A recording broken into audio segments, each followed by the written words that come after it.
aqui no nosso curso, na nossa atualização em ventilação mecânica voltada para os pacientes com Covid-19. Queria aí agradecer imensamente, né, aos nossos orientadores que se voluntariaram para estar aqui hoje, Dr. José Ares, Dr. Fernando, doutora Fernanda, que vão estar ministrando esse curso. Nós recebemos aí em uma semana, lá no começo, o CREFIT 11 foi o primeiro conselho do Brasil a fazer um cadastro de voluntários. Hoje esse cadastro ele é gerido exclusivamente pelo Ministério da Saúde. O CREFIT 11 não tem mais gestão para estar enviando dados, enviando voluntário. Cada profissional entra lá e preenche o cadastro. Mas a gente tinha, né, feito o compromisso de estar capacitando voluntários.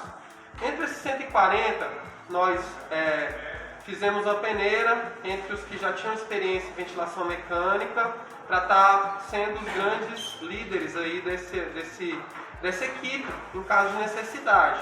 Então a gente selecionou nesse primeiro curso mais ou menos 20 profissionais, né, porque teve alguns que não confirmaram, para estar realizando essa atividade aqui hoje. Então vai ser um laboratório de simulação realística. Então a gente vai agora conhecer um pouquinho do espaço, né, e passar um pouquinho para dentro da sala. Estamos ao vivo aqui no Facebook. Zé Aires, aí, o grande mentor, o grande organizador aí desse curso em parceria com o CREFIT 11, né, dessa atualização. A gente está ao vivo no Facebook, Zé. Fala Sérgio, que bom, cara, né? Eu muito feliz em poder estar participando. Acho que é mais uma etapa aí dessa iniciativa que o CREFIT teve de levar o conhecimento, a capacitação, né, a atualização para os nossos profissionais que estão aí na linha de frente de combate à pandemia do Covid-19, né, e aproveitando esse espaço excelente aqui para a gente fazer algumas simulações realísticas com procedimentos em que a fisioterapia acaba tendo interface, em algumas delas de maneira como protagonista dessa atuação, e eu tenho certeza que vai ser um dia bem legal, bem proveitoso para os profissionais que puderam ter essa oportunidade, tá bom? Obrigado.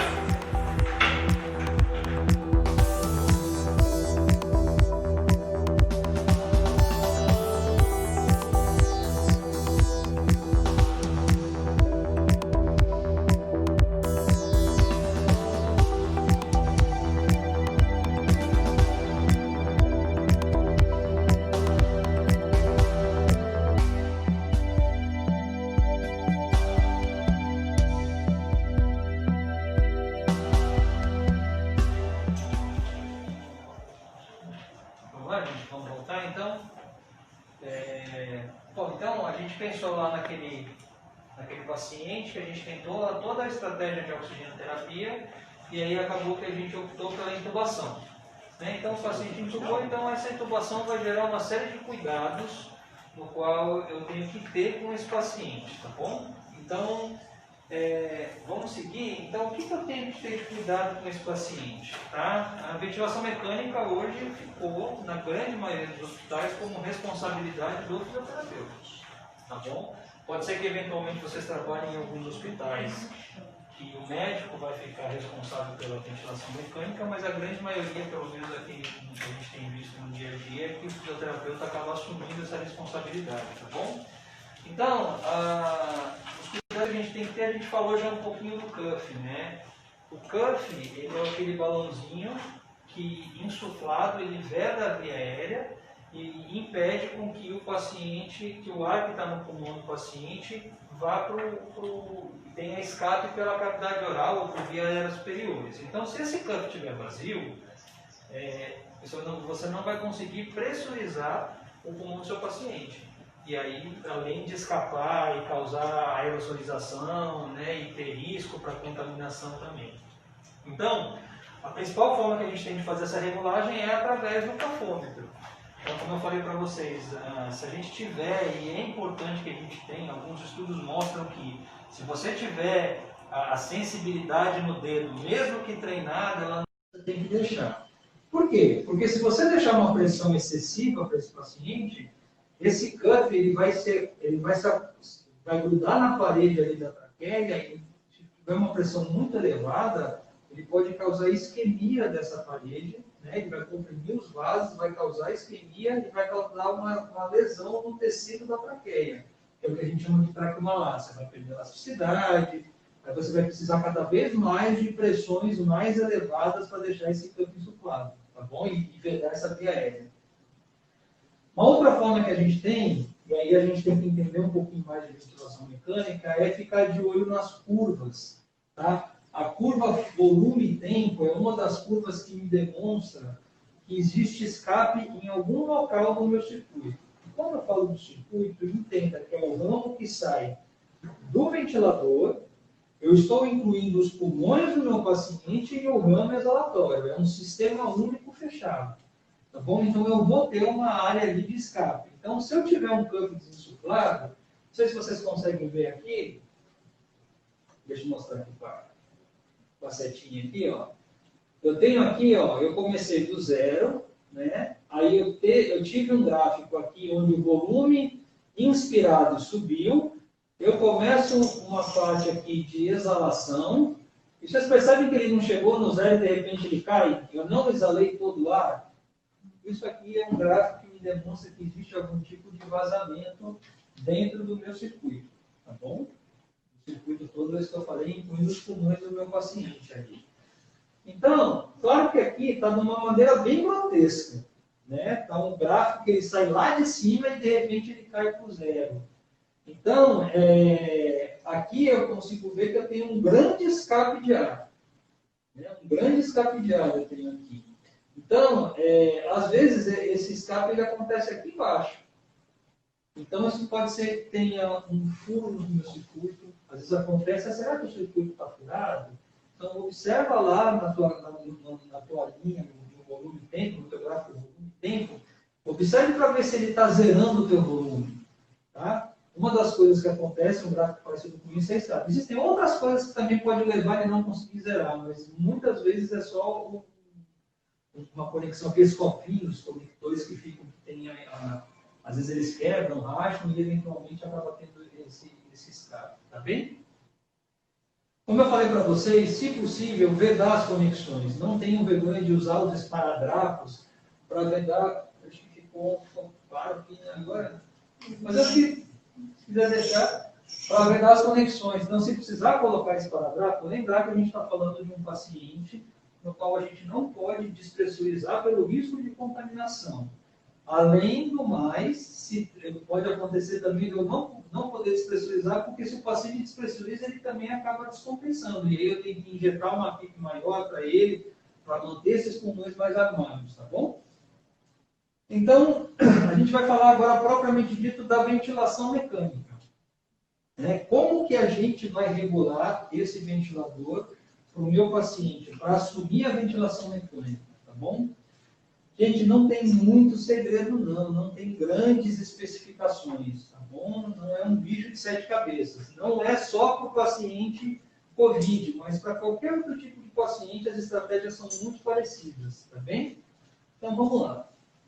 Então, a primeira recomendação, que é uma das coisas que já nos estudos de SARA, né? Eu vou falar SARA, mas é síndrome da angústia do desconforto respiratório, já demonstra que quanto menor o volume que você ofertar para o seu paciente, você consegue proteger o pulmão do seu paciente de determinados tipos de lesões. Tá bom? Então, antes se ventilava o paciente com 8 a 10 ml por quilo de peso, por quilo de peso predito. Tá bom?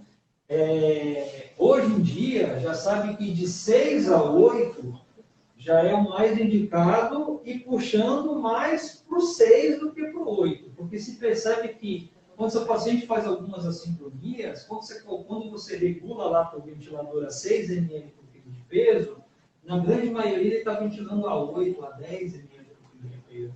Isso pode gerar lesão no pulmão do seu paciente, tá bom? Então, sempre ventilar o paciente ali, o nosso paciente com Covid, a gente vai falar um pouquinho dos tipos de paciente que a gente tem com Covid, mas a gente vai ficar nesse intervalo de 4 a 8 ml por quilo de peso, tá bom? Uma frequência respiratória de 16 a 20, esses são os parâmetros iniciais que a gente vai colocar. do paciente. Fernando, eu não posso nunca na face da Terra colocar 21. Pode, calma, é só no momento inicial que a gente vai regular. Tudo vai depender da clínica do seu paciente. Atendimento individualizado, não é regra de bolo, tá bom? FO2. Se a gente entubou o nosso paciente, vamos pensar lá no seu João, que a gente entubou com uma fração inspirada de oxigênio de 15 litros por minuto na máscara reservatória, desaturando, com sinais de desconforto respiratório, a gente pode entubar esse paciente com 100%, e à medida que a gente for fazendo todo o controle ventilatório dele, a gente pode começar a reduzir essa fração inspirada de oxigênio, tá bom? E sugestão, se for possível, iniciar com uma PIP um pouquinho mais elevada, uma PIP de 10. Alguns serviços utilizam PIP mínima de 8, outros PIP mínima de 6, outros PIP mínima de 5.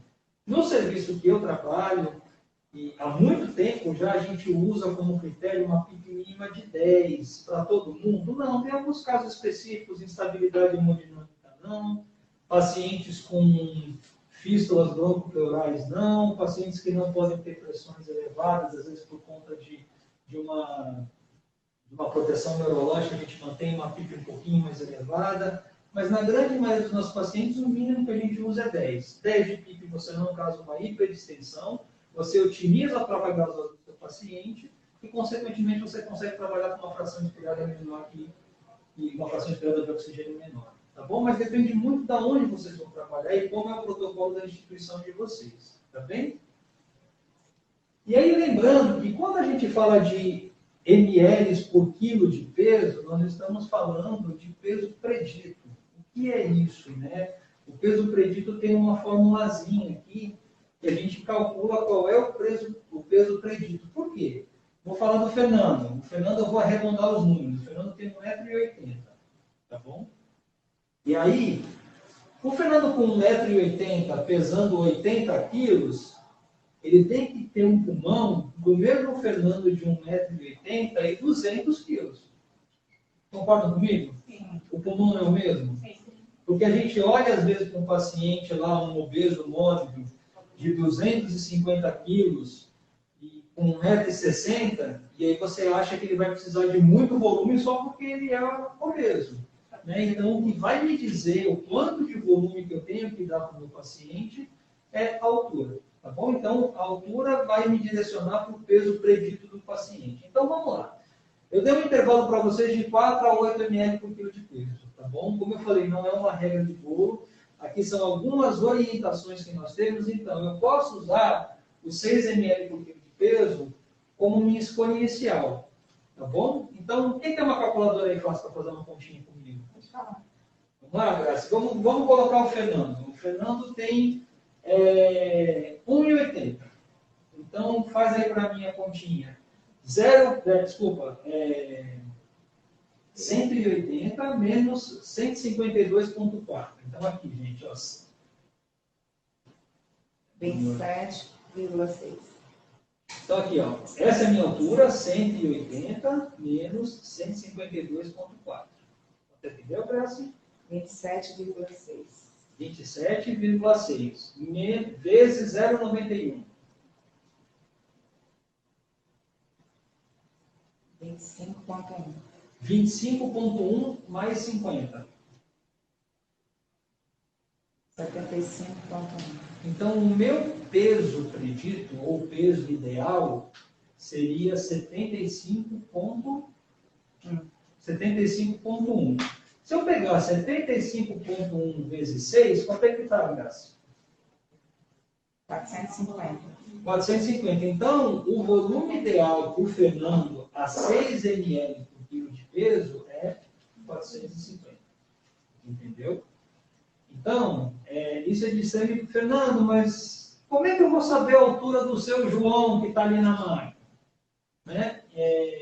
A gente pergunta para os acompanhantes, às vezes a gente pergunta para o próprio paciente, ou a gente tem uma fitinha métrica dentro da unidade para poder fazer a medição. Geralmente a equipe da nutrição já faz isso. Então, às vezes você pode perguntar lá para nutricionista, para o nutrólogo, vocês mediram a altura do paciente? Medimos. Quanto é que deu?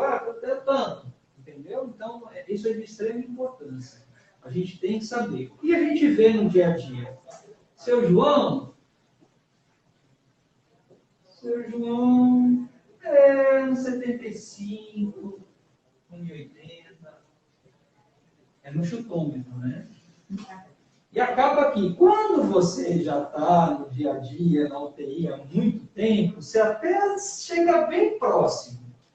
Mas o problema é quando chega, por exemplo, alguém que não tem muita experiência, 55. Paulo. Eu vou por uns 2 metros, assim. Tá, então, assim, isso é importante a gente colocar. Vamos fazer mais uma conta aqui com alguém?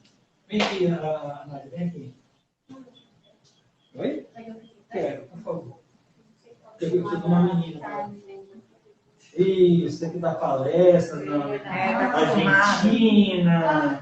Dá uma olhada no Facebook. Não, eu não posso nem bater uma vez me zoando aí. Vamos lá, quanto vocês acham que ela tem de altura? 1,62 m. Caramba, você foi?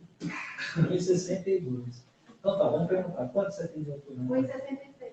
1,66 m. Vamos lá, faz aí pra gente alguém. Gasta, fazer de novo? Então, o peso predito da Nádia, vamos lá. 162 menos 152,4. Pode sentar. Só para o pessoal ter uma ideia. 9,6. 9,6 vezes 0,91 8,7.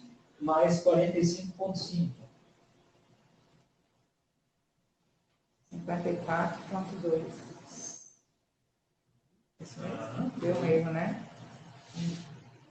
54,2 vezes 6 ml por quilo de peso. Tá certo.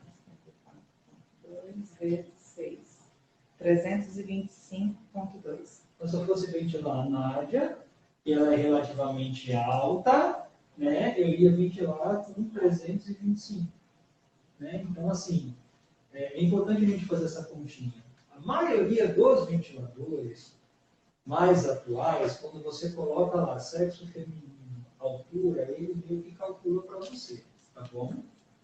Mas vamos pensar naquele mundo ruim que a gente tem. O ventilador que tem aquele folezinho, né? Que a gente mal consegue regular a PIB dele ainda, tá bom? Mas realmente é importante que a gente coloque. E a gente tem alguns tipos, né, de pacientes em ventilação mecânica que eu posso pensar se eu posso ofertar um volume um pouquinho maior ou um volume um pouquinho menor. Lembrando que para esses pacientes eu tenho que fazer cálculo de complacência, cálculo de resistência, cálculo de driving pressure. Se por acaso vocês não sabem do que eu estou falando, é importante ter uma noçãozinha de ventilação mecânica sim, tá bom, gente? Porque não adianta nada, por exemplo, eu falar sobre driving pressure se a gente não sabe nem direito como é que ficam as curvas. Eu vou explicar aqui, mas na prática é importante a gente fazer uma revisãozinha bacana, porque isso é uma coisa que a gente não vê todo dia, a gente acaba esquecendo mesmo, tá bom? Então, aí eu vou ter controle gasométrico, eu vou ter uma série de coisas que vão me mostrar se eu posso ou não aumentar esse ml por quilo de peso. Em vez de ventilar com 6, eu vou ventilar com 8, eu vou ventilar com 4, tá bom? Geralmente, então eu começo com 6. Se eu tenho um paciente com uma mecânica prejudicada, o que é isso? Uma complacência ruim, uma troca gasosa ruim, e eu sei que ele tem uma tomografia com uma área pulmonar de comprometimento heterogêneo, o que é isso? Ele não segue um padrão, ele é todo misturado e tem várias áreas pulmonares comprometidas. Eu posso pensar em diminuir, que é o padrão SARA, que a gente chama, né? Então eu acabo diminuindo a quantidade de volume que eu oferto para o meu paciente para poupar e fazer com que eu não faça tanta lesão no meu paciente, tá bom? Ou então, se é um paciente que tem uma boa complacência, tem uma troca gasosa relativamente até boa, e eu consigo melhorar consigo melhorar o volume que eu estou ofertando, eu posso ir até em 8 ml. Eu confesso para vocês que hoje em dia, dificilmente eu tenho ventilado alguém com 8 ml por quilo de peso. Tá bom? Confesso para vocês que já há um bom tempo, na verdade, eu não ventilo. Eu já acho 6 que já é muita coisa, tá bom? A não ser que tenha algum uma terapia específica que eu quero fazer uma expansão, de uma maneira diferente, alguma coisa assim, mas mesmo assim eu fico um pouquinho receoso, tá bom? Porque uma das coisas que a gente aprendeu nesse tanto tempo de recrutamento alveolar, de usa PIP, não usa PIP, quanto de PIP que a gente aprendeu é que altos volumes causam lesões importantes no meu paciente, tá bom? Então vamos lá. Frequência respiratória. Quando eu vou ajustar a frequência respiratória, então eu sempre mantenho de 16 a 20. A gente tenta evitar uma frequência superior a 35. O que acontece? Às vezes a gente está num momento de desespero, que a gente quer porque quer fazer alguma coisa e a gente começa a aumentar sem parar para pensar. Gente, sem fazer ciência. Vamos fazer o que a gente tem conhecimento e que a gente sabe que é importante.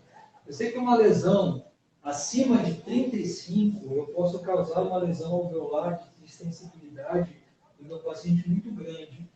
Tá bom? Uma lesão induzida por ventilação mecânica grande. Então, vou tentar manter o uso 35, às vezes, tipo, pós uma parada para tentar lavar um pouquinho do CO2 nos 3 primeiros minutos, depois eu volto ao normal. Também eu não deixo isso muito tempo e é para tentar evitar mesmo, tá? Então, a gente mantém inicialmente de 16 a 20 para a gente tentar manter um volume-alvo adequado para o meu paciente. Como é que eu vou saber qual é o volume-alvo adequado para o meu paciente? Lembra que eu tenho lá de 4 a 8 ml por quilo de peso, levando em consideração se eu estou querendo 6 ml por quilo de peso e eu quero uma frequência dele de 20, ele tem que estar perto do volume minuto-alvo que eu tenho que chegar. Se eu quero aumentar o meu volume minuto, eu tenho duas possibilidades. Ou eu aumento o volume corrente, ou eu aumento a frequência respiratória. Né? E aí, dependendo da análise gráfica da minha ventilação, é que eu vou definir se eu vou aumentar a frequência ou se eu vou aumentar o volume. Tá bem?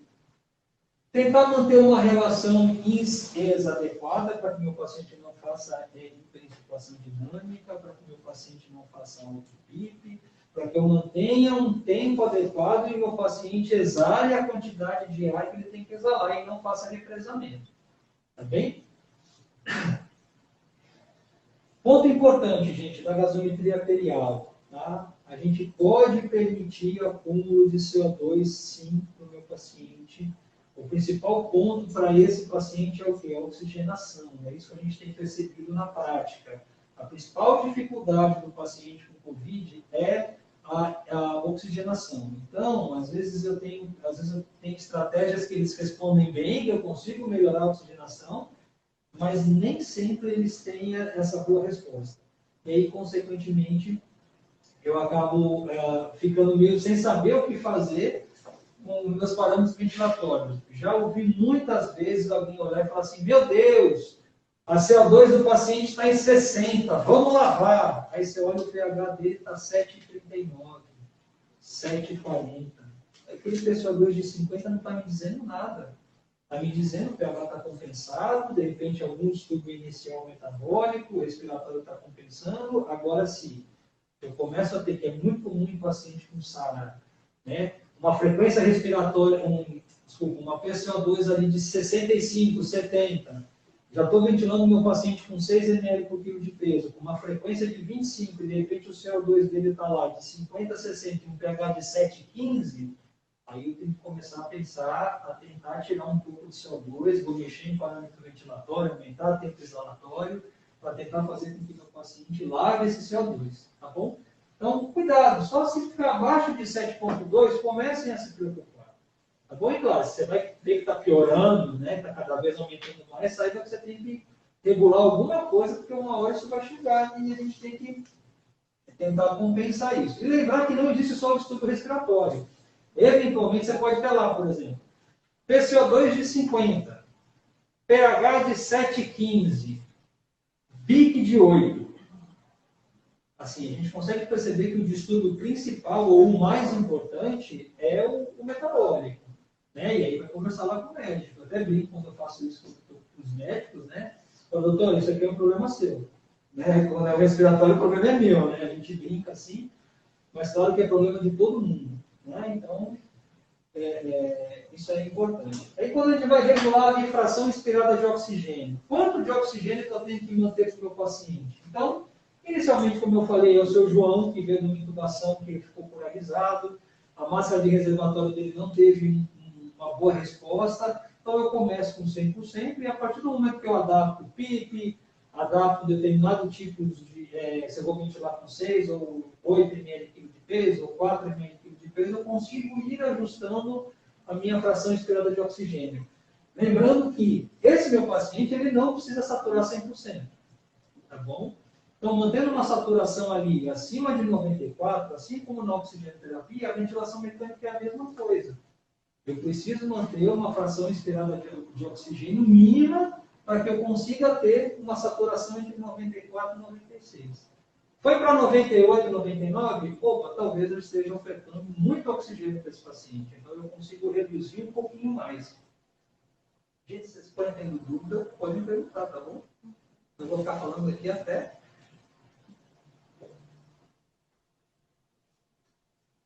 Então, vamos lá. Levando em consideração também que a gente tem aqueles pacientes que eles podem ser hipoxêmicos graves. Lembra, quem são os grupos de risco dos nossos pacientes Covid? A população de risco para Covid, quem são? Pneumopatas, diabéticos e hipertensos. Às vezes você tem pneumopatas que já é hipoxêmico de base. Então, isso eu preciso saber. Se eu tiver essa informação, talvez eu não precise me basear em manter uns 94 de saturação, mas 90, 89 para ele já é o suficiente. Tá bem? Então, eu tenho que evitar o excesso de oxigênio e a falta dele. Lembrando que esses pacientes de Covid, a gente tem observado que o principal problema deles é hipoxemia. Tá bom? Não é uma regra, e a gente tem alguns tipos de pacientes que a gente vai falar de padrões na tomografia, que a gente vai falar um pouquinho, que a gente pode até esperar sobre a nossa terapêutica, a resposta da nossa terapêutica em cima do que a gente possa tentar fazer lá no final da nossa aula. Tá bem? E a PIP? Vamos lá. A PIP pode gerar uma série de controvérsias aí, tá bom? Então, o início, como eu falei para vocês, onde eu trabalho na minha instituição, a gente já utiliza a PIP de 10 há alguns anos.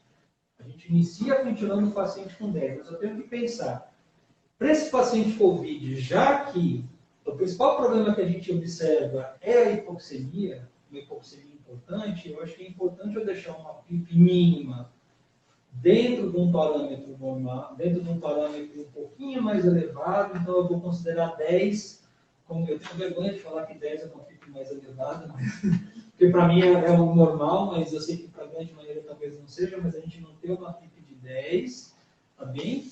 E aí, o ideal é que a gente calcule qual é a melhor PIP. Sabe por quê? Porque tem paciente com Covid ou sem Covid que a melhor PIP vai ser 8. E vai ter paciente que a melhor PIP vai ser 18.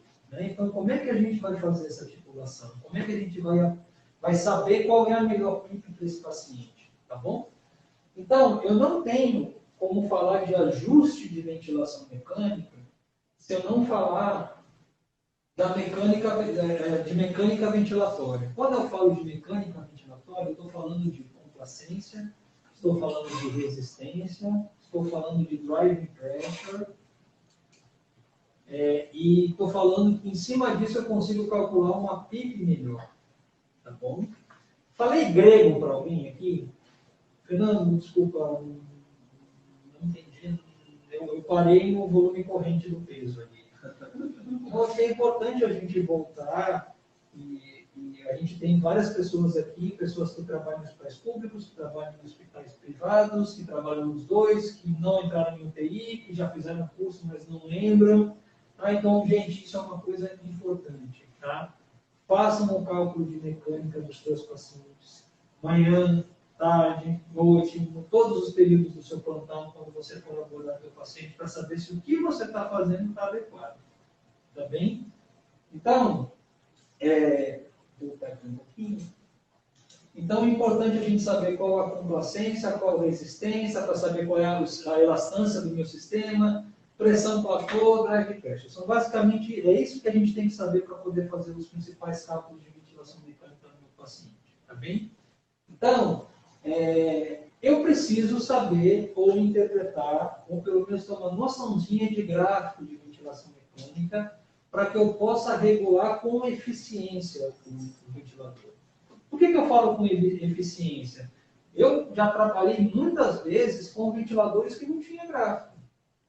Talvez vocês possam vir a trabalhar com ventiladores que não tenham gráfico. Por exemplo, quem trabalha com NeoPad aí, ou já trabalhou, existe o Inter 5. É um ventilador conhecido, é um ventilador relativamente antigo, ele não tem gráfico. Ele não tem gráfico. Mas a gente consegue fazer algumas regulagens e fazer alguns cálculos, e o ideal é que você tenha hoje a parte gráfica, as curvas, para que você tenha noção do que qual é a resposta que o teu paciente está tendo, tá bom?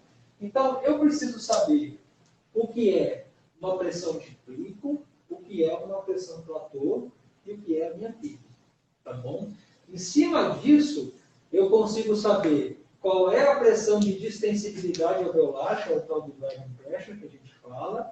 Então, assim, o ideal do driving pressure, a gente vai falar daqui a pouquinho, é a gente tentar manter ele abaixo de 15. Na verdade, os novos estudos já colocam que abaixo de 13 é o ideal. E o legal é que a gente vê que muitos pacientes Covid, eles têm um driving pressure dentro do que a gente espera, 10, 9, 11, 12, né? E aí a gente tem que fazer o cálculo da nossa elastância, a resistência do nosso sistema, né? Que são aquelas formulazinhas, pico menos platô dividido pelo fluxo, tá? Cálculo de complacência, a gente tem que fazer lá o volume dividido por platô menos pico. Então são formulazinhas, gente, eu sei porque eu uso, e assim acabou que às vezes eu me confundo, às vezes, eu falei errado, olha, esqueci. Põe uma palhinha atrás da prancheta, sabe? Hoje, Eles também já dão, né? muitos equipamentos já dão, mas como eu falei, você está falando do mundo legal. Às vezes você tem um lugar que você não tem nem o gráfico, então provavelmente ele não vai te dar esse cálculo, sabe? Quer abrir a porta, Graça?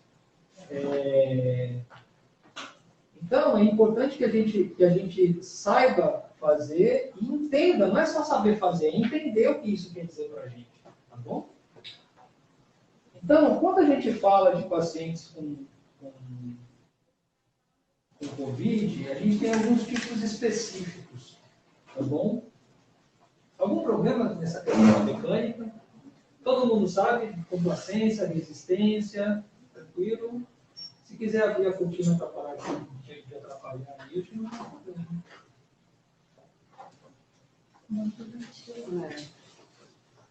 então, gente, o que a gente observa? Tomograficamente falando, nós temos alguns tipos de pacientes Covid, tá bom? E o pessoal tem chamado muito dos fenótipos, tá bom? O fenótipo tipo 1 ou tipo L são aqueles fenótipos que a gente tem um comprometimento maior de vidro fosco e eu não tenho tantas áreas de consolidação. Eu não tenho tantas áreas com comprometimentos gravitacionais dependentes. Né? Que é aquele padrão SARA que a gente conhece. Esse não. Esse geralmente é um padrão que permite que eu ofereça um volume maior. São pacientes que eu vou ver complacência, a complacência dele está entre 40 e 50, que é uma complacência boa. Né? Mas mesmo assim, são pacientes que possuem uma hipoxemia severa. Tá bom? Então, assim, como eu falei, eu já vi muito paciente com tomografia ruim e saturando 98%. E com tomografias não tão ruins, saturando... pacientes com tomografias ruins saturando bem, e pacientes com tomografias não tão ruins, com uma saturação horrível, tendo que ser entubado e a massa reservatória não funcionando. Tá bom? Então, a gente tem poucas áreas de comprometimento. Então, geralmente, esse cara vai ter uma oxigenação, vai ser mais fácil de ofertar oxigênio e ele responder. E a gente tem o outro padrão, que a gente chama que é o padrão 2, ou o tipo H. Eu não gosto muito dessas classificações, tá bom? Eu só coloco para vocês porque o que importa é o que você vai avaliar na prática. Você pode ter um cara que é meio mistão, assim, sabe? Que é um pouquinho de cada um, e não conseguir encaixar ele, que já é o fenótipo 3, que já está aparecendo por aí. Tá bom? Então, esse cara é o cara que tem umas áreas de consolidações relativamente importantes. Esse paciente é o paciente que vai ter a base gravitacional gravidade dependente com comprometimento significativo. Então, esse é um cara que eu tenho que trabalhar com um volume ali de 4 ml de peso para tentar evitar lesão pulmonar. Tá bom? Reduzida por ventilação mecânica. Então, ele tem condensação, ele tem edema significativo, ele é um padrão muito parecido com a SARA que a gente conhece. Ou que a SARA que a gente vem estudando há muitos e muitos anos, né? Então, esse paciente é um paciente que talvez ele vá se beneficiar com o recrutamento. É um paciente que vai se beneficiar com uma pronação. Por quê? Porque quando eu prono meu paciente, tá? Essa aqui é a parte posterior do meu paciente. Quando eu prono, esse peso todo do pulmão que está aqui para baixo é um pulmão pesado. Ele vai aliviar e eu vou conseguir ter uma aeração melhor das áreas que não estão tão comprometidas. E uma perfusão melhorada. Tá bom? O que acontece?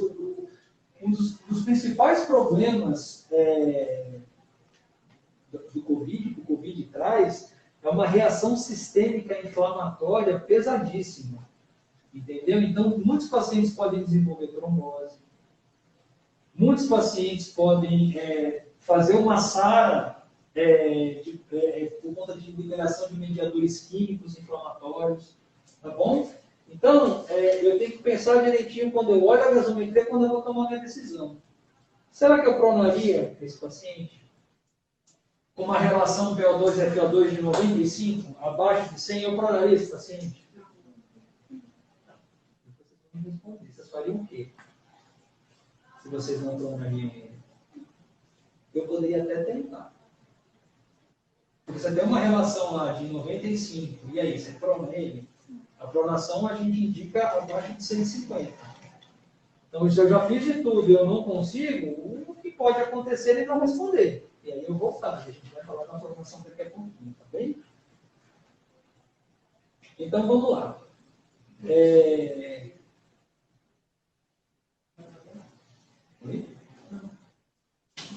Então, gente, quando... Está ruim para visualizar? Não. Então, gente, quando eu vou ajustar, vai depender muito do que eu tenho do meu paciente. Não é só a imagem, mas principalmente a clínica. Então, a complacência desses pacientes, geralmente são complacências boas. E aí, então, eu tenho que ver um paciente com uma complacência de 40, é uma complacência ruim ou uma complacência boa? Um paciente de ventilação mecânica. Não é uma complacência ruim. Tá? Então, eu tenho que tentar manter essa complacência em torno de 40, uma pressão platô abaixo de 30 e o drive pressure abaixo de 15, como eu falei para vocês agora há pouco. A gente começa a ver que abaixo de 14, 13 é ainda melhor.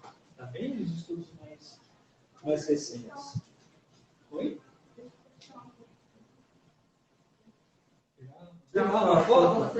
Esse material vai ter, a aula vai estar disponibilizada para vocês, tá bom, gente? Ah, tá.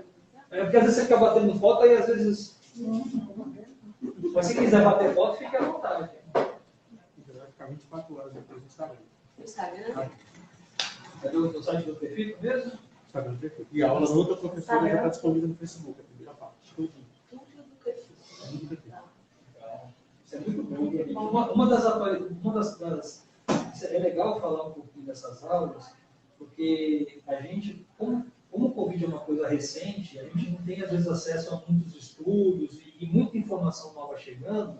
As lives foram coisas muito legais e ainda estão sendo para troca de informações. E norteadores, né, Fernando? Norteadores demais. Porque o que está valendo mesmo são as experiências clínicas, né? Sim, sim.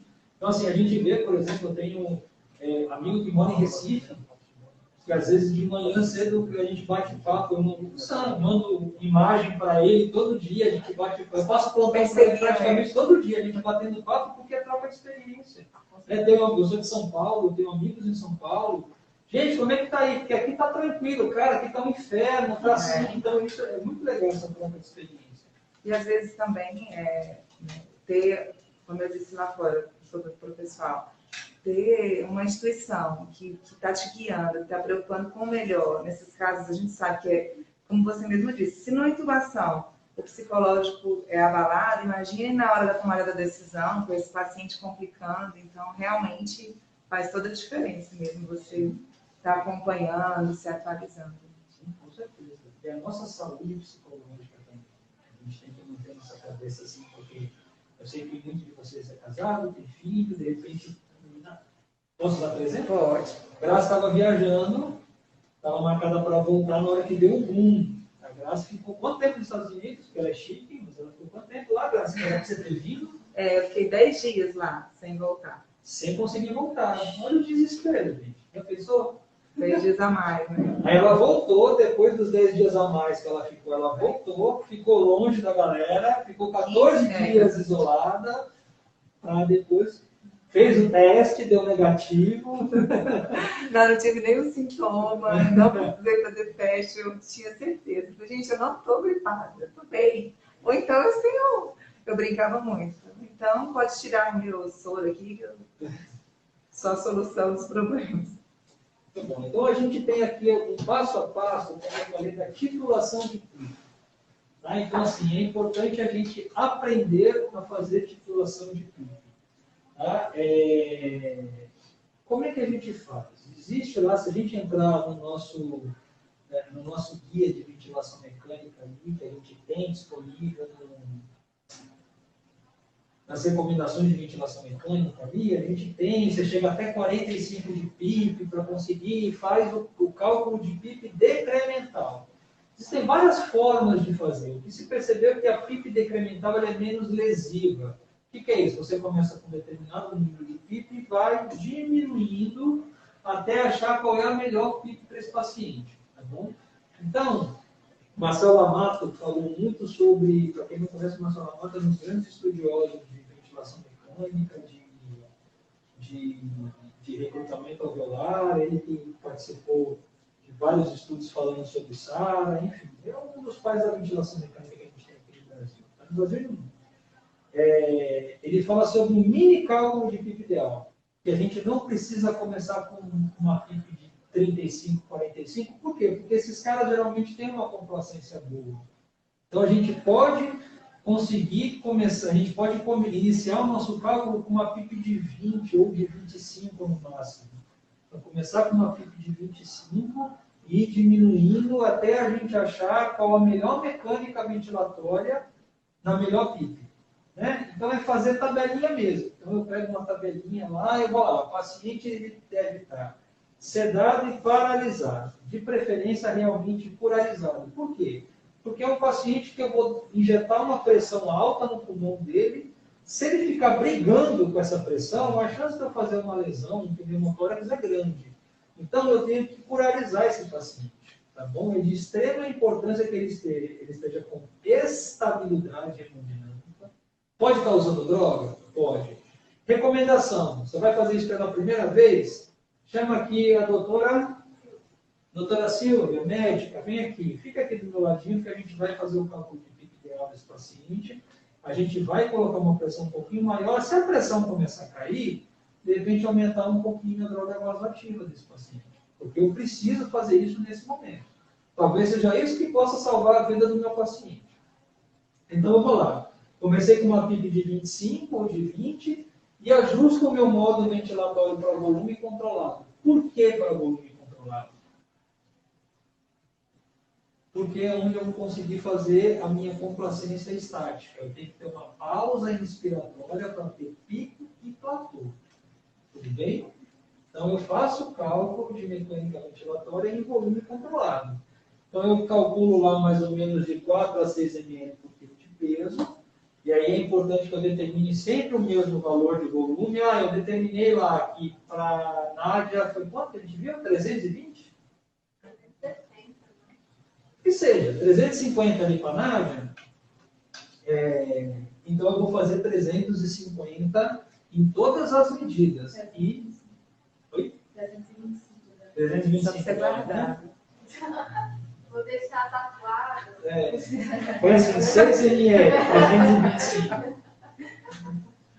Tá? Então, aí, eleva a PIP até 18 ou 24, como eu falei. Começa com 25 e aí você pode ir fazendo ela de forma decremental. Pode não, deve fazer ela de forma decremental. Então, põe uma frequência lá de 10 a 15, 10 a 12, tá bom? Seu paciente tem que estar monitorizado. Lembra que eu falei, o paciente tem que estar naquele mundo legal, tem que estar com monitorização invasiva de PAI, tá bom? Esse paciente é o paciente que ele tem que ter PAI. Tem que ter. Fazer cálculo de PIP ideal, tem que ter PAI no paciente para você saber em tempo real como é que está a pressão. Se não tiver PAI, eu não faria. Porque de repente você faz, o paciente choca, você não viu. É muito dinâmico isso. Você bota uma pressão de 25, às vezes a pressão do seu paciente vai lá no chinelo. Tá bom? Então tem que ter PAI. Mas eu acho que hoje a maioria dos hospitais públicos a gente consegue ter a monitorização invasiva de pressão arterial, né? Então, eleva a PIP lá de 25, deixa mais ou menos ali a cada 1 minuto, conta 10 ciclos, e aí você diminui a sua PIP para 2 degraus abaixo, começou com 25, você vai para 23. Chegou em 23, deixa ela respirando, faz o cálculo. Faz o cálculo de complacência, pico, platô, complacência, resistência, driving pressure. Calculou tudo isso? Deixa lá, reduz para mais 2 pontos, deixa lá respirando, 1 minutinho, mais 10 frequências respiratórias mais ou menos, faz o cálculo novamente. Quando você achar, antes a gente fazia com a melhor complacência, hoje eu faço com a melhor driving pressure. Geralmente, a menor driving pressure é onde você tem a melhor complacência. Geralmente, não é sempre, tá bom? Então, e aí você faz o escalonamento, chegou lá, achou que na PIP, você começou lá, 25, foi para 23, aí de 23 foi para 21, 19, aí chegou em 17, você chegou em 17 e viu que a sua driving pressure subiu e a complacência piorou, aí você volta para 19. Tudo bem? Tranquilo? Ok. Gente, isso é muito na prática. Na prática. Você tem que estar na frente do ventilador fazendo. Eu posso passar o dia inteiro falando aqui para vocês, explicando isso aqui, mas se vocês não chegarem na frente do ventilador e colocar isso, vocês não vão conseguir fazer. Sugestão, pega um paciente em ventilação mecânica e de repente não está com Covid, mas está com, por exemplo, uma PIP de 8, faz um experimento ali beirando o leito, bota a PIP de 12 e vai regredindo e faz esses cálculos. Só para vocês terem uma ideia de pegar prática nisso. Vocês não vão matar o paciente de vocês com 12 de PIP, eu juro, vocês não vão. Tá bom? E com 6 ml por quilo de peso, né? Não adianta você botar 12 ml por quilo de peso, né? 12 de PIP, o Fernando disse que eu não ia matar o paciente. Tudo bem, gente? Então você achou a melhor PIP para esse paciente. Achou a melhor PIP, está com uma FI de 100%, mas a gente está naquele mundo ruim. Saturação do paciente de 82, hipoxemia grave. O que a gente vai fazer? O que a gente tem para fazer mais com esse paciente? Porque eu já regulei toda a parte de ventilação mecânica. O seu João chegou, eu botei catéter, não resolveu, eu botei a máscara reservatória, não resolveu, a gente entubou, aí a gente regulou o ventilador inicialmente, depois de regular o ventilador inicialmente, a gente resolveu calcular a PIP ideal, a gente está ventilando ele lá com de 4 a 6 ml quilo peso, e a saturação dele está ruim, com uma FI de 100%, uma PIP de, sei lá, eu falei de quanto? 17, 19? PIP de 17, vai? E ele está ruim. E aí? Crono recruta. Justifique sua resposta.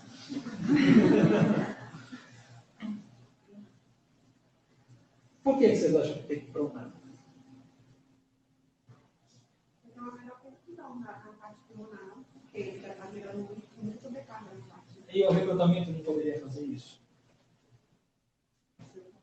Pode falar, não ia fazer isso. O que acontece? A gente percebeu lá no nosso estudo arte que teve, percebeu-se que quando você recruta o paciente, você aumenta a mortalidade desses pacientes.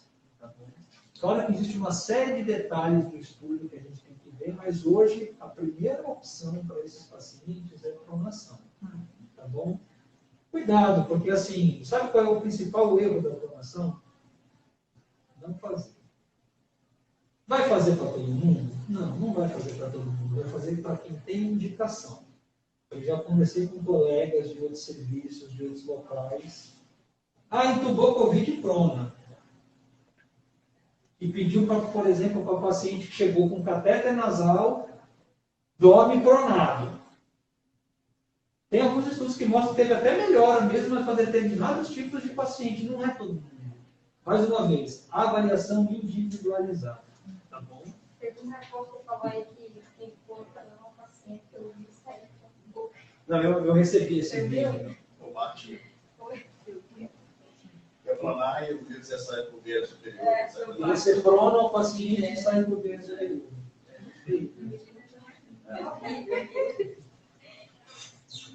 Mas isso é falta de informação. Ele é jornalista. E alguém falou isso para ele. Mas ele deveria checar a informação. Não, com certeza. Procurar um Mas ele especialista. falou que foi um médico amigo dele. O pai dele. O pai Ele dele. é filho de médico. Meu Deus. Bom, não convém, né? Mas na rede social, daqui a pouco a gente vai processar porque tá falando mal. Porque você não viu que estava no piso fofo, né? Mais de raio-x. É verdade. Não, então não E quero. ele viu o com você.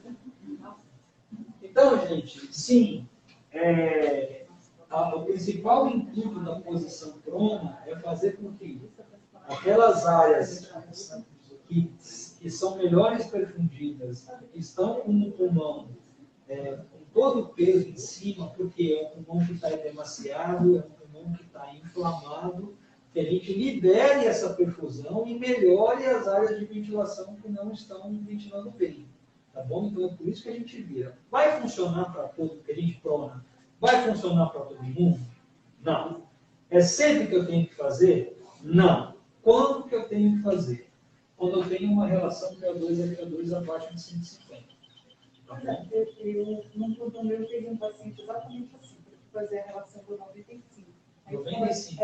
Mas só que aí o que aconteceu com ele? Ele já chegou muito grave.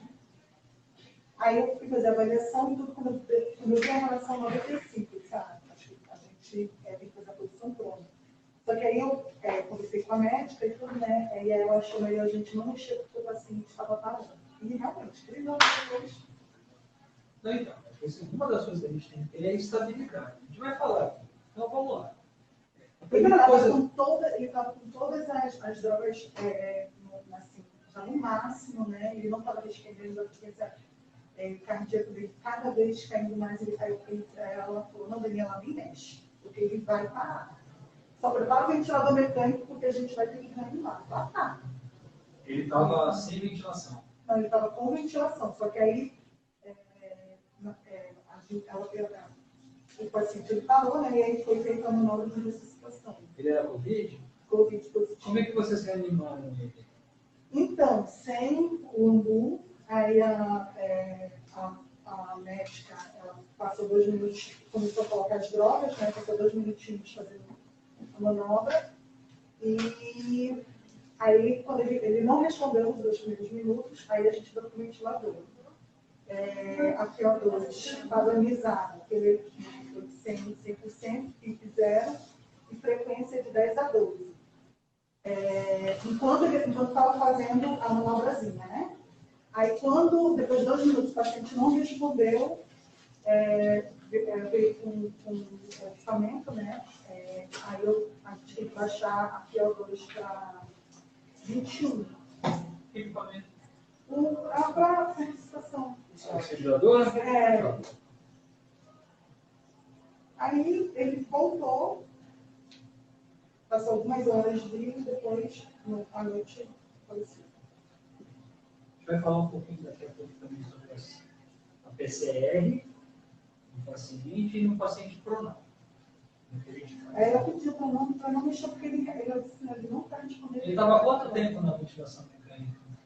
Então, ele chegou na terça-feira para a gente, e ele parou na quinta. Então, Será acho que que ele não deveria ter sido pronado na terça?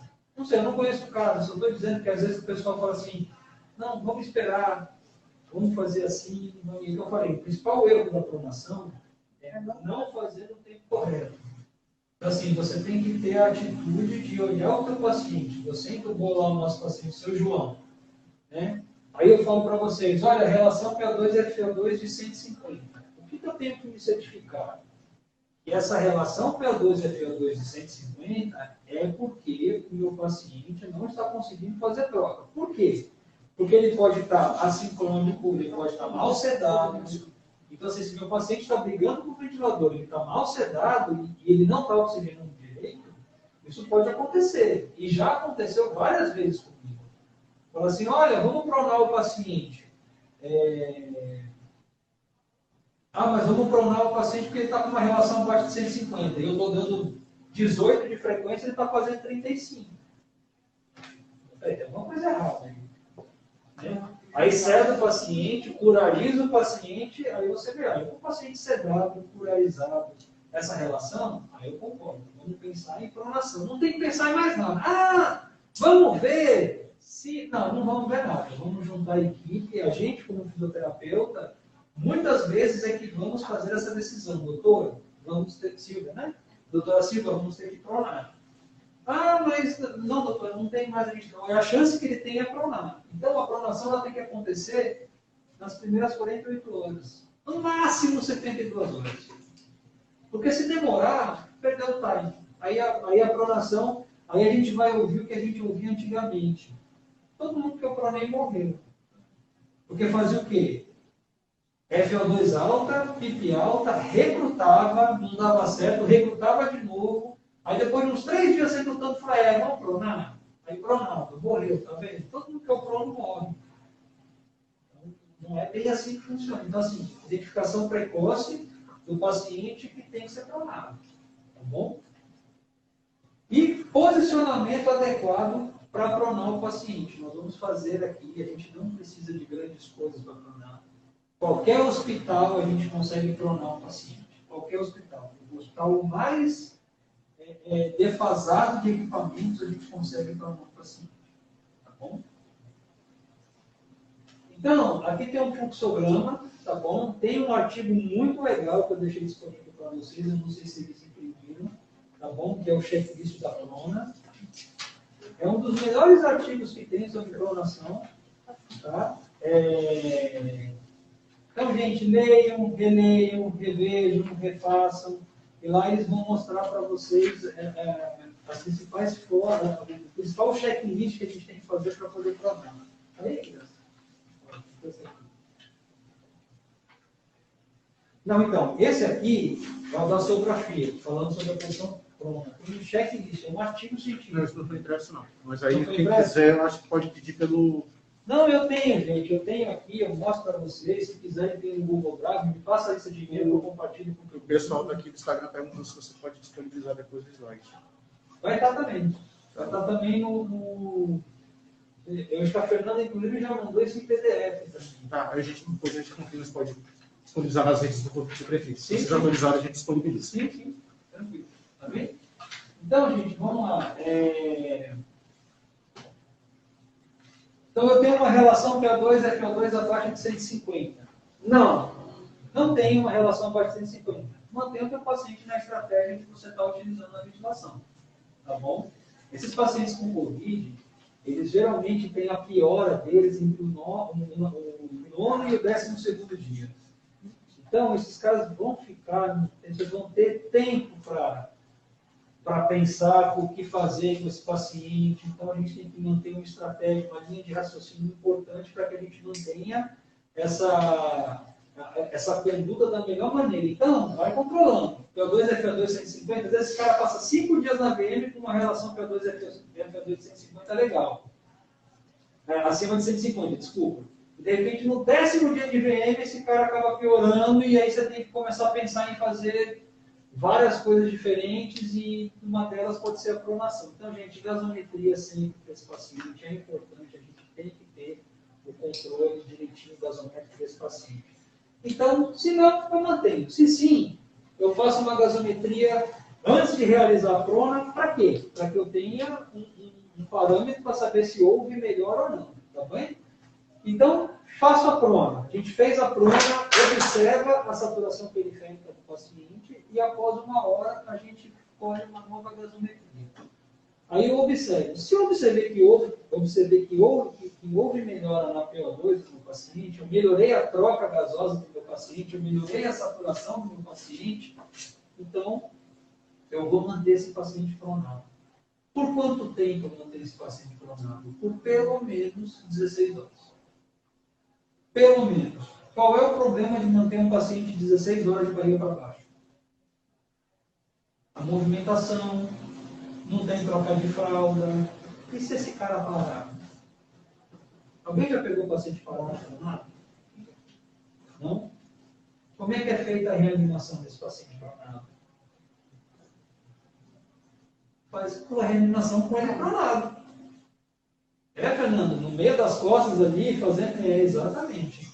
Até você ter condição de voltar. Mas inicialmente você faz a reanimação com o paciente pronado.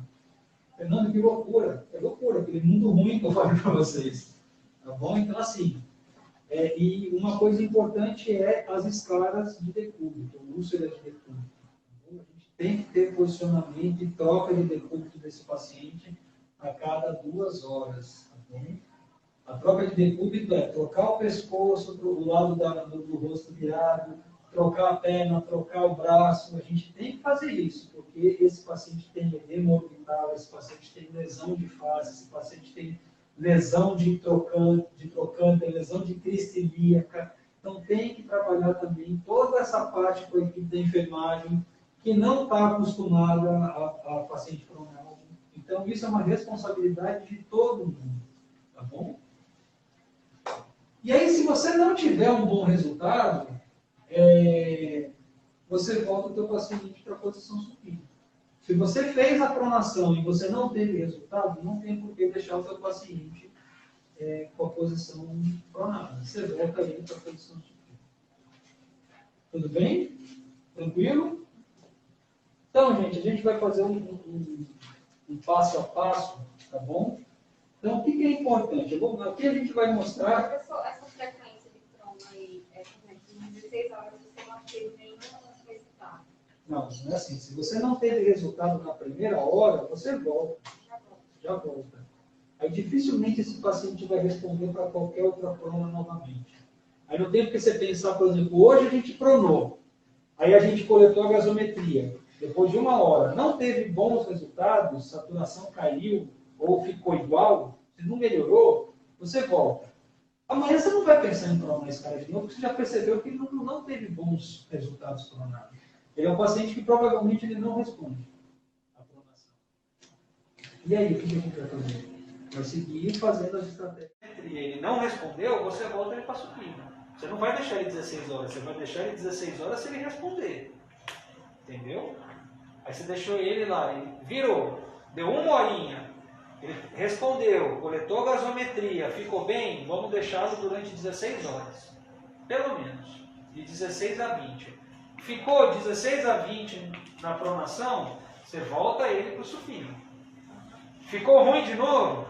Volta para a pronação. Você sabe que é a posição que vai ter um bom resultado. E essa gasometria obrigatoriamente deveria ser feita a cada 1 hora durante essas 16 horas? Não precisa ser a cada, pode ser de 4 em 4 horas. Aí vocês vão delimitar de acordo com o que vocês têm disponível. A primeira hora, então. A primeira hora você faz para saber se você teve resultado. Tá bom?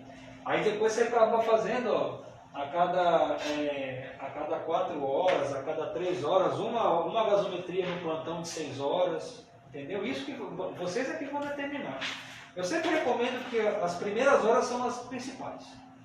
Faz uma depois de 1 hora, aí depois de 2 ou 3 horas, faz e sempre de olho no monitor. Mais uma vez, esse cara ele tem que estar com monitorização invasiva. Pensando em todas as possibilidades, 1 hora você fez, beleza, estava bacana, daqui a 4 horas você foi refeita a gasometria, ele apresentou uma melhora, vocês voltam ele para a posição mental? Não, se você fez e ele respondeu, depois de 1 hora, coletou, está tudo bem, você vai deixar ele 16 horas, a não ser que ele fique instável e você tenha que voltar. Mas se você virou ele em prona, ele respondeu bem, deixa durante 16 horas. pelo menos. Tá bem? E aí depois de quase 24 horas, aí, né, de 16 a 20 horas, você volta ele para supino, e aí você coleta uma gasometria arterial depois de 2, 3 horas para ver se caiu demais a saturação e a PO2. Se cair demais, você volta a pronar esse paciente. Tá bem? Gente, existem várias formas de pronar um paciente. Tá bom? O que é importante? Ter uma equipe dedicada para fazer isso. Vou falar de algumas experiências que eu já tive. Porque hoje a gente tem falado muito em prona. Mas, por exemplo, eu já trabalhei em serviço que a gente nunca tinha pronado. E aí chegou um paciente, eu lembro que na época era um H1N1.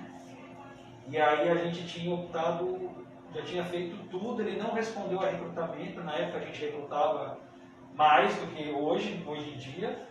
E aí a gente optou por fazer a pronação. Um paciente jovem, tinha fechado H1N1 para ele, e aí eu falei, não, vamos pronar. Aí eu peguei o enfermeiro rotineiro, peguei o médico e falei, gente, vamos ter que pronar.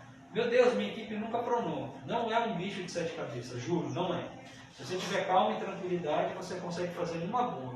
Então você puxa a sua enfermeira, puxa o médico, e você precisa do número correto de pessoas para participar da pronação. O mínimo que eu recomendo, e a maioria dos artigos colocam, são pelo menos 5 pessoas. Tenham em mente que se for uma pessoa, se eu tiver que pronar a Nádia, talvez eu não, com 4 pessoas ou 5 pessoas eu consiga pronar. Talvez se for para pronar o Fernando, eu preciso de mais um ou outro ali no pé para dar um apoio, para dar um suporte. Por quê?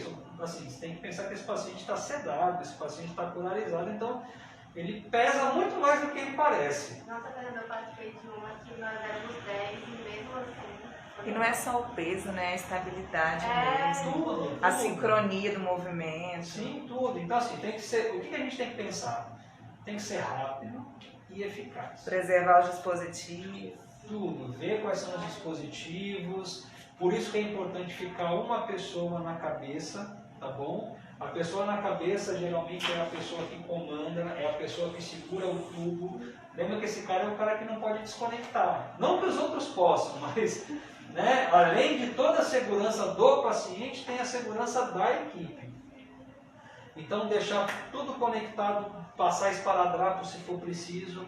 E na hora de fazer a pronação, a pessoa da cabeça vai fazer as etapas, tá? vai guiar as etapas. Sempre ela que vai guiar e vai pedir, ó, 1, 2, 3, vamos lá, assim. E a gente vai fazer na prática ali daqui a pouquinho para entender. Tá? Então, uma das técnicas muito utilizadas e que eu acho que é uma das mais fáceis é a técnica do envelope. Eu até brinco, eu falo que... tem gente que já me falou que é a técnica do enroladinho. Eu falei, é do enroladinho, do pastel, sei lá, chama de como você quiser, tá bom? O que é importante? Posicionar adequadamente os coxinhos no paciente, tá bom? E aí você coloca um lençol embaixo, um lençol em cima, e aí você enrola, mas tem que enrolar bem justo, bem juntinho, para o paciente não sambar dentro do lençol, tá bem? E aí você vai puxar o paciente para uma lateral. Então se você vai virar, vamos supor aqui, a gente vai virar o seu Zé. A gente vai virar seu João para o lado de lá, né? Então eu vou trazer ele para cá primeiro. Então a gente vai fazer 1, 2, 3 para cá, 1, 2, 3 lateral, 1, 2, 3 pronto. Beleza? A gente vai mostrar como que a gente vai fazer isso. Tem alguém que ficou com uma cara assustada, hein? Sério, gente, não é tão difícil. É mais a tensão de se fazer e o medo de se perder dispositivo. Lembrar que esse paciente está com som da vesical, está com som da nasogástrica. Lembrar que esse paciente está com PAI. Lembrar que esse paciente está com acesso invasivo, está com acesso central. Então tem uma série de coisas que eu tenho que estar entubado. Tem Covid, né? Tem uma série de coisas que a gente vai acabar se preocupando, tá bem? E aí depois, tá bom que a gente fez esses movimentos que eu falei para vocês, o posicionamento adequado com os coxins, tá bom? E com a mudança de decúbitos, certo? Acho que eu posso falar do desmame, da extubação e depois a gente faz a parte prática. Porque a gente vai ter que treinar um pouquinho mais. Então, e para fazer a parte prática, vai estar todo mundo de capote, luva, tá bom? Para evitar contaminação. Tá bem? Foi solicitado para a gente. Tá? E aí? E aí vamos lembrar lá do seu João, que entrou, a gente colocou o catéter, não teve resultado, a gente botou a máscara, não teve resultado. A gente não quis fazer não invasiva, a gente entubou o seu João, ele permaneceu algum tempo, fez uma hipoxemia, a gente pronou o seu João e o seu João começou a melhorar. É João? João. O seu João começou a melhorar. Tá? E aí eu tenho que pensar no desmame da ventilação mecânica do seu João. Né? Então o seu João está melhorando, o seu João está indo bem. Tá? Então quando que eu começo a pensar que eu posso tirar o tubo do seu João? Teve alguém que me abordou ali fora e contou uma história para mim de uma paciente com Covid, que ela foi estubada com uma relação de 224, uma relação PO2-FO2 de 224. Essa gasa foi coletada uma hora depois da estubação. E no dia seguinte a paciente fez uma insuficiência respiratória, foi entubada e morreu. O que aconteceu? O que eu respondi? Não sei. Não sei que eu estou arrasada. A gente tem que entender realmente o que foi que aconteceu. Será que foi alguma falha mecânica? Será que ela fez um edema agudo? Será que ela fez um teto maciço? Será que... Não sei, a gente tem que entender o que foi que aconteceu. A doença ela tem multissintomas, multissequelas, então às vezes... Isso, e ela se comporta diferente. Ela não tem um modelinho, assim, ela tem algumas coisas que a gente sabe. A gente perdeu um paciente, um dos 3 da Luzia também foi assim, ele estava indo para o desmame e ele estava aqui, ó, ótimo, ele fez assim, parou em AS e acabou. Uma série de coisas, assim, pode ter sido um trombo cardíaco, pode ter sido um trombo cardíaco. Entendeu? Então tem uma série de coisas que pode ter acontecido. Então é difícil a gente dar uma opinião de fora sem saber ao certo o que foi que aconteceu. Lembrar que tem geralmente comorbidades diversas associadas, né? Geralmente quem morre é quem tem muitas comorbidades. E... A gente, graças a Deus, assim, eu falo a gente, porque a gente participa de alguns hospitais aqui em Brasília, e a gente tem tido ótimos resultados. Ótimos resultados, assim. Nossos pacientes têm saído bem. Bem assim, né? Têm ido para casa. Né? Saindo andando do hospital. Então isso é muito gratificante. Até vieram me perguntar uma vez, me fizeram uma pergunta num bate-papo online que a gente estava fazendo, sobre uso de oxigenoterapia domiciliar do paciente Covid. Eu falei, olha, a realidade que eu vejo em Brasília, aqui, dos poucos pacientes que eu discuti, que a gente ainda não teve o nosso boom, né? E fica assim, permaneça dessa maneira. Eu realmente não conheço ninguém que precisou. Né? Talvez um traqueostomizado que já usava, alguma coisa assim, mas não conheço. Tá bem? Então vamos lá. Quando é que eu tenho que iniciar o desmame ventilatório do meu paciente? Tá? Então não é muito segredo, não é muito diferente do que a gente já tem, do que a gente já conhece de desmame ventilatório dos nossos pacientes. Então, quando tiver uma relação PO2 e FO2 acima de 200, Então, pode ser assim. eu posso dar uma sugestão? Aham. Acho que talvez vocês mudarem pra cá para ele conseguir se encaixar. Não vai ficar na tua frente aí. Não, só o cantinho aqui tá bom. Pronto. Já deu. Já me encaixei. Já estou encaixado. Obrigado, gente. Então, gente, primeira coisa, o paciente ele tem que estar estável. Então, se eu conseguir manter uma troca gasosa adequada por pelo menos aí de 24 a 48 horas, é um paciente que eu tenho que pensar assim que eu já posso evoluir o desmame ventilatório dele, tá bom? E claro, a gente tem que tomar cuidado. Quando eu falo da relação PO2 e FO2 acima de 200, qual é a condição que eu estou mantendo essa relação PO2 e FO2? Porque não adianta nada você falar para mim, Fernando, não, está com uma relação de 223.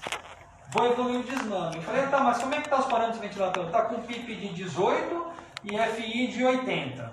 Não vou desmamar esse paciente, né? Então a gente vai seguir os parâmetros de desmame convencional que nós temos, tá bom?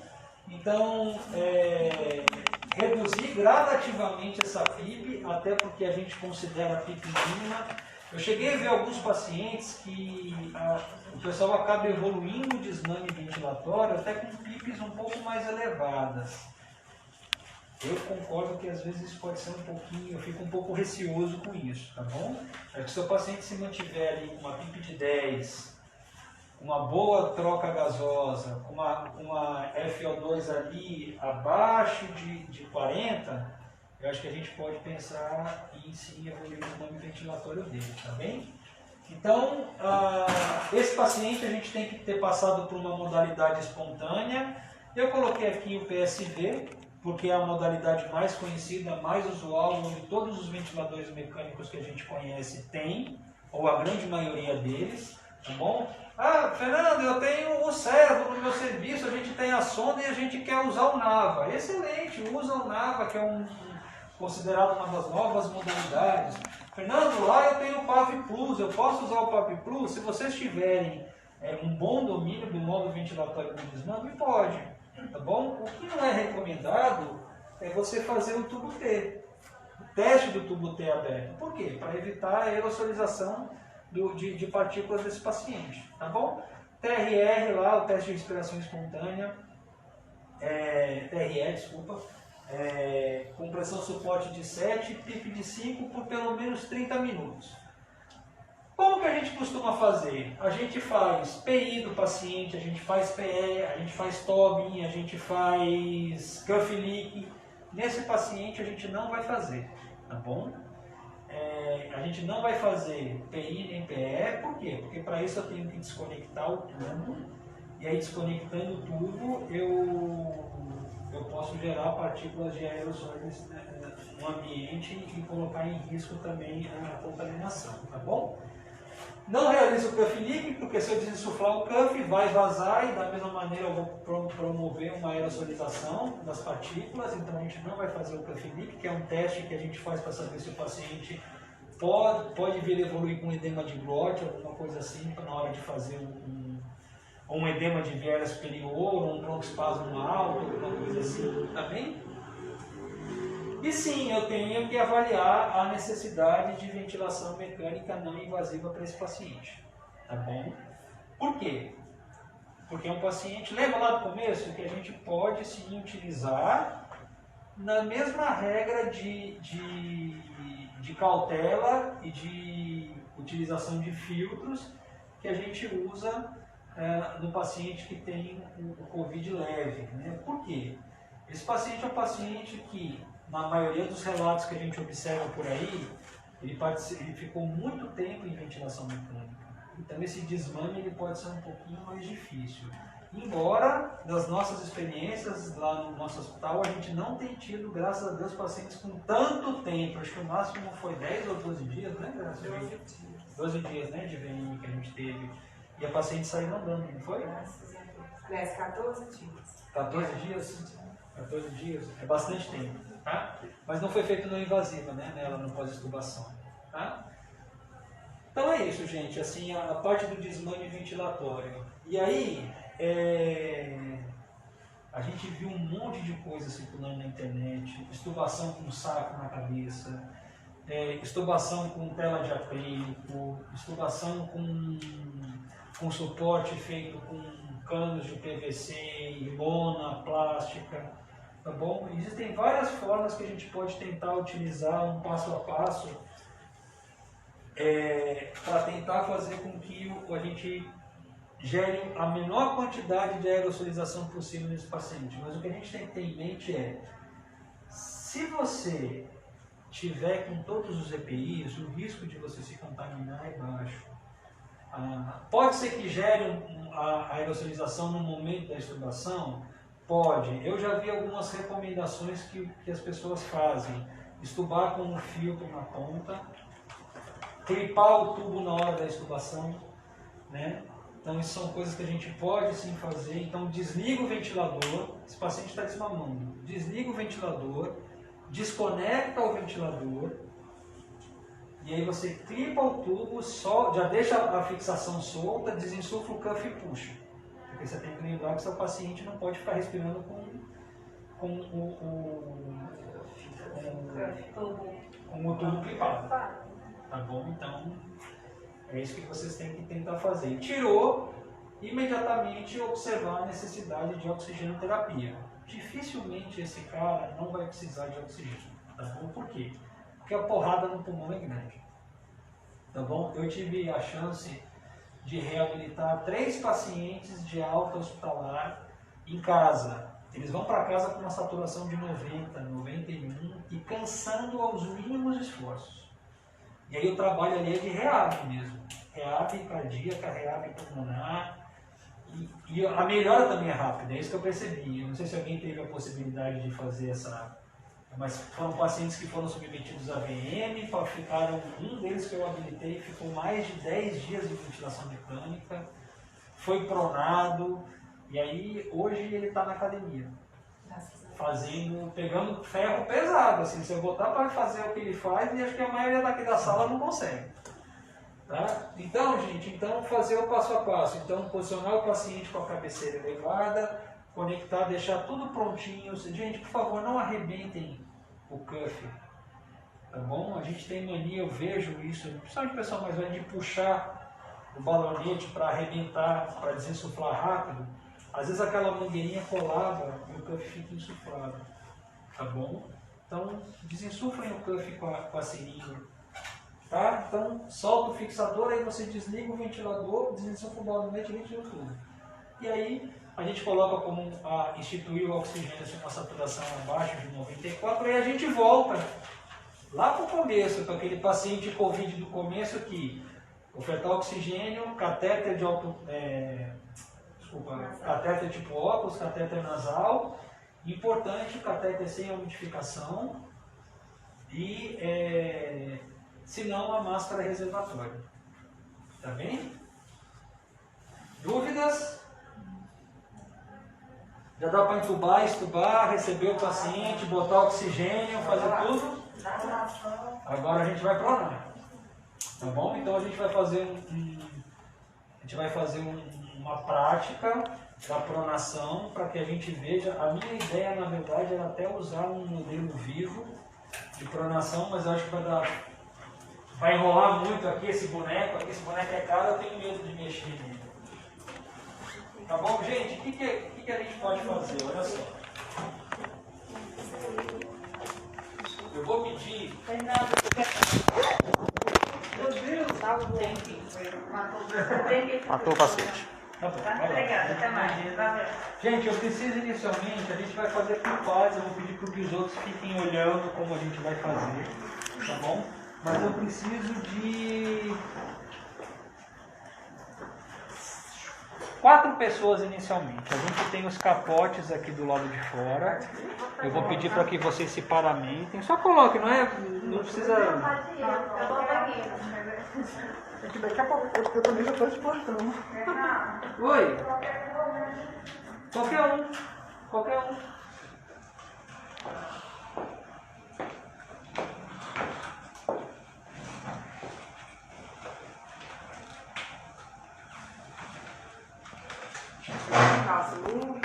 Luva também.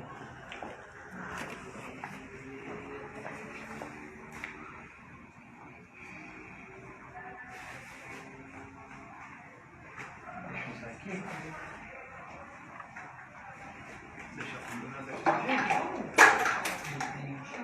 Deixa eu pegar. Vai lá, doutor, vai lá. Tudo tá caindo, o celular cai, o tubo cai. Tudo caindo. Vê se a cama tá ligada, porque o outro lado ela não tava. Tá ligado, a gente já... Deixa eu só puxar um pouquinho pra gente ter... Pode pegar dessa vez aqui. Ah, foi? Só pra gente deixar um pouquinho aqui, assim, pra ficar...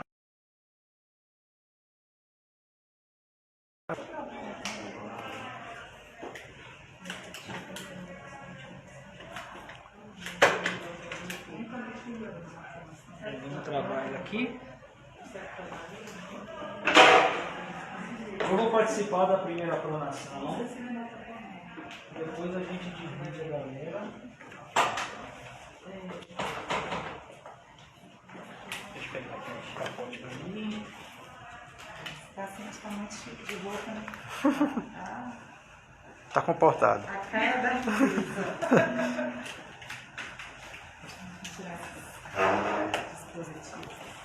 Pode tirar esse pé no meio. Tô segurando na mão assim. A gente vai fazer. É porque eu preciso de bateria. Talvez eu de lá fique melhor, né? Vai ficar alguém na cabeça de lá, não? Eu vou ficando. Uhum. E sempre tem que ter um na cabeça para ser o manda-chuva.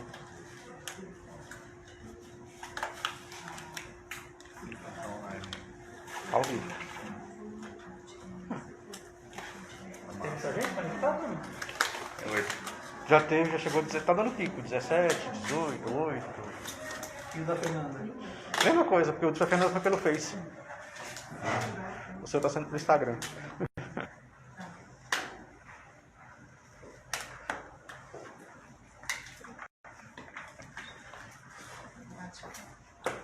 Faltando um traçado embaixo, né? A gente vai colocar aqui.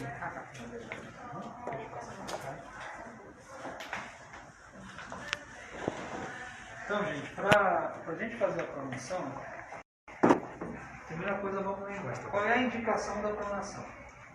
Uma relação. Tô quase sem bateria, tô com 5%. Aqui puxa demais, né? Abaixo de 150, né? Então, vamos pegar aqui que o nosso paciente vai estar intubado.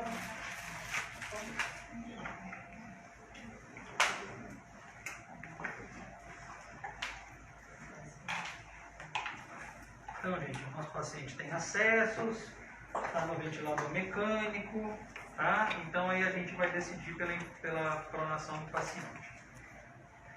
Então, o que a gente precisa? A gente vai usar a técnica do envelope, que a gente tinha conversado, tá bom? Então, a gente tem que ter um lençol por baixo e um lençol por cima. Então, vamos colocar...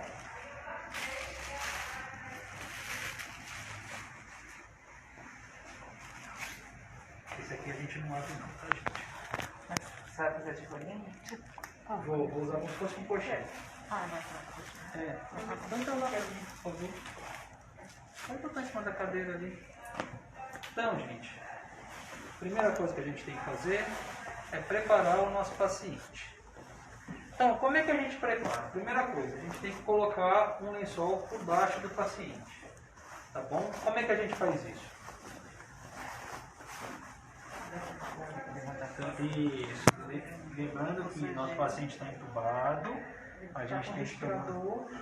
Pra cá na cabeça? Bom, vocês querem colocar o lençol? Eu fico na cabeça, então só. Aí vocês fazem assim, né? Vocês dois da porta pegam no quadril e vai indo 60 pode ser?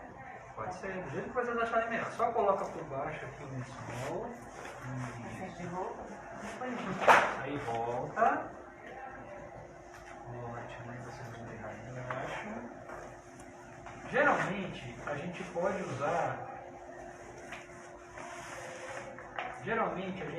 usar o lençol que o paciente já está. Não tem problema, tá bom? Então, quando a gente for pronar o paciente, então eu já me certifiquei que ele está estável, eu já me certifiquei que é um procedimento que eu vou fazer, que eu vou realizar de forma segura. Tá bem? Então, como é que a gente vai fazer? Esse aqui depois a gente... Então, vamos esticar o lençol. Não vai colocar o Vamos só ver se o seu lençol dá o tamanho. Tá? Então, assim, quantos coxins eu tenho que ter nesse paciente? Geralmente um tórax, outro na região pélvica, tem gente que coloca no pé. Eu não gosto de colocar no pé e eu vou explicar o porquê. Porque na mudança de decúbito eu acho que fica melhor e senão a gente pode facilitar alguns encurtamentos. Tá bem? Então, me dê 2 desses caminhos aí de... Isso, assim mesmo, ele fechadinho assim. O que a gente está usando aqui? Se você tiver trabalhando num local onde você tem os seus coxins, ótimo, utilize. Se você não tiver, use o lençol, use o cobertor ali que dá para usar também, embala ele, faz o coxinho você mesmo, tá bom? Então a gente colocou um no tórax do paciente e outro na pelve. Por quê? São os locais onde vão sofrer o maior ponto de pressão, tá bem? Então meu paciente está entubado, aí sim, agora vamos esticar bem o lençol, vamos tentar deixar mais ou menos no mesmo comprimento. Isso.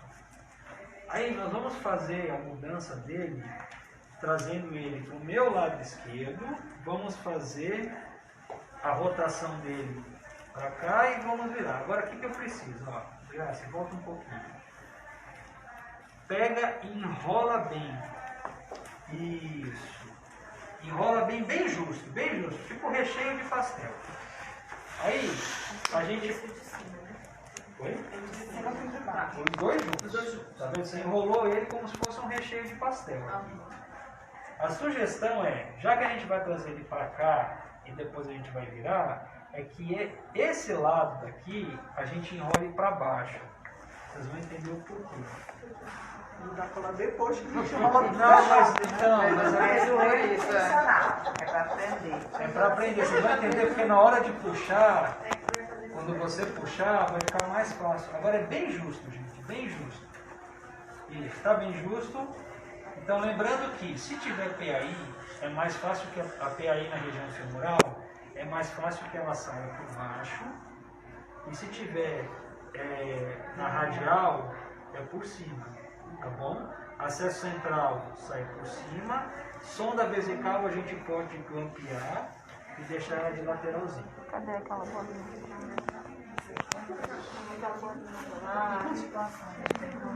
Então, sempre quem está na cabeça é que vai direcionar, tá bom? Então a gente vai fazer, ó, 1, 2, 3 e vamos puxar ele para cá, tá bom? Vai para lá? Para cá e depois a gente vai rodar ele assim, tá bem? O tubo e a cabeça. Eu tô aqui, tá vendo? Ó, o posicionamento da minha mão aqui, ó, no queixo do paciente, e eu tô segurando aqui para ele não desconectar, tá bom? Quem tá na cabeça é sempre a pessoa que vai comandar, tá bom, gente? Tá todo mundo pronto? Vamos lá? Então, 1, 2, 3, para cá, ótimo. Importante nessa hora, se eu vou virar meu paciente para cá, não é bom que meu filtro esteja para cá, tá bem? Eu deixo ele aqui assim e eu vou estar segurando, tá bom? Então, agora a gente vai virar ele para lateral, tá bom? Lateral direita do paciente, tá bom? Todo mundo pronto? 1, 2, 3.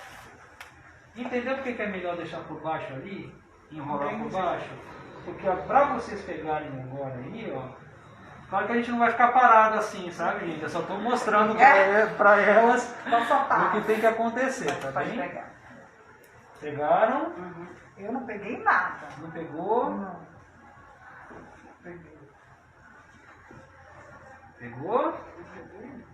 Vamos virando devagarzinho então. 1, 2, 3. Esse paciente ele tem uma rigidez cervical importante. Eu não consigo mobilizar a cabeça dele na lateral. Tá bem? Ele não vira aqui, ó. Tá bom? Mas o ideal seria ele ficar de pescocinho virado. Tá? Aí, o que a gente vai fazer agora? A gente vai ver como é que o paciente ficou. Dá uma olhadinha. Vamos lá. Vamos tirar a parte de cima. Caiu uma mão.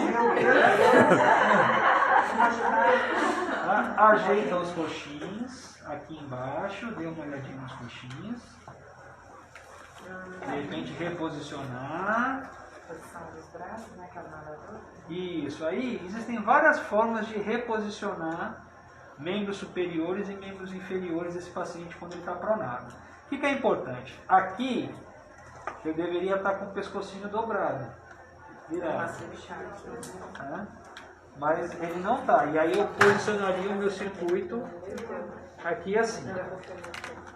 Então, olha só, a Graça está fazendo aqui, ó. Aí você pode colocar a cabeça voltada para o mesmo lado da mão e o seu paciente. Eu vou soltar aqui, tá, gente? Porque ele não... Então você pode deixar seu paciente assim. E aí de tempo em tempo, você, a cada 1h30, 2 horas, você troca aqui. Por isso que eu não gosto do rolinho no pé. Aí o que a gente tinha feito aqui é o rolinho para colocar, ó, na orelha, tá bem? Então seu paciente fica apoiado aqui assim, para não fazer a úlcera de pressão na orelha. Beleza? Dúvidas? O boneco é muito fácil. É lindo, né? O boneco é muito Disse a Nádia, né? Oi? Disse a Nádia. A Nádia também é muito fácil. Eu faço assim. Tá bom? Vamos fazer o Aproveita e seguinte. reclama, né, Nádia? Sim. E eu tenho uma boa mobilidade cervical.